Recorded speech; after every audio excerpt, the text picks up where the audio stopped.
Jim, congratulations on your induction. Thank you. I have a few questions I want to ask you. I'm going to interview you about your wrestling background. And I'm going to start off by asking you, what individual had the greatest impact on your wrestling career? Initially, it was my high school and junior college coach, Ray Haas, from Kennedy High School, and then he moved up to Cypress College in Southern California, and I did. He's not the only guy. The other guy was Tommy Chesbrough, head coach at OSU. They were both fantastic coaches. Who was your wrestling hero or idol growing up? I didn't start wrestling until I was a junior in high school, so I didn't have anybody pre-established. However, I became aware of Doug Bluebaugh as an Olympic champion and being voted the world champion, and he wrestled at OSU, which ended up being my future alma mater. So I guess it was Bluebaugh and a few Olympian guys I was aware of, but he was a champ, so it was good to think about him as a... What personal attribute or characteristic contributed to your success in wrestling? I think it was a dogged determination to improve. I enjoy technique. I was kind of a technique sponge. And because I started late, I had to focus a little more than the guys that had started earlier and had more maturity and more experience. That had to be part of it. Of course, I had excellent coaching, and I believe I responded to it pretty well. What is the most outstanding memory you have from your career in wrestling? There's almost too many to point out, but my senior year in college, I was the Big 8 champion at heavyweight, upset a guy that had beaten two of my former teammates. That was a huge thing for our conference title that day, that weekend. And then 2 weeks later, I beat another guy from Iowa State that had beaten me previously, knocking them down a notch, moving us up, and that caused OSU to win. Not the only guy that contributed, but I wasn't supposed to do that. And I knocked the guy off that put me in for third place for the NCAA and gave us the team points to win the 1971 title.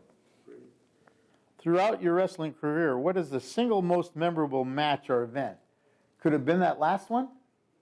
Not so much the last one. It was getting into the last one, beating the Iowa State kids in both the two different guys, Big 8 championship and the maybe quarterfinals for third place. So they were huge, and because I had such a career, I remember winning state championships as a coach and upsetting two teams that shouldn't have beat us, and that different era still carried over to huge memories. I remember like it was yesterday, and then getting a chance to go back to my alma mater as a coach, as an assistant, another 20 years. We won 2 NCAA championships during my tenure there. So it's broken down into more than one category, there's no one single thing. What made you get involved in the sport of wrestling? I had some mutual friends that had a couple older brothers that wrestled, and they were mediocre, but we were just kind of went toward that and got kind of into it, and we said, give it a try. And fortunately, I ended up at a school where I had a great coach, and I didn't have a background whatsoever. So I never learned any bad habits. I didn't come into wrestling with any bad habits. So all I learned was the good technique, good strategies, and how to train and wrestle and drill. So it's just, not everybody's like that. I was lucky in a lot of ways that I didn't develop bad habits. I just started out with a great coach who he could see that I had some potential, and he was my mentor. That would be Ray Haas again. If you had the opportunity to start your career all over again, is there anything you would do different? I'd started about 4 or 5 years earlier.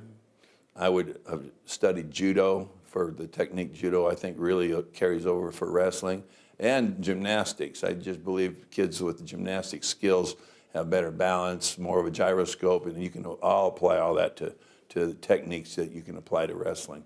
So starting earlier and adding those 2 other things, that would be my idea of getting ready to go up the next level each time.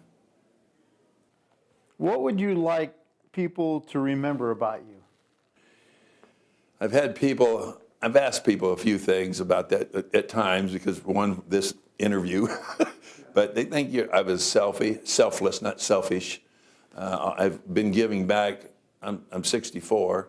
I'm still going to do this for a while longer. I enjoy it tremendously to work with kids in technique, and I like to see the light going on in their head. I never keep a secret from anybody. If they ask me a question on technique, I'll show them. I'll share it with them. It's how you teach it and how you go about implementing is the real key to success, to be a coach, and on the other end, to be a good wrestler on the receiving end. So. Well, Jim, congratulations again on being selected into the California Wrestling Hall of Fame. It's my pleasure.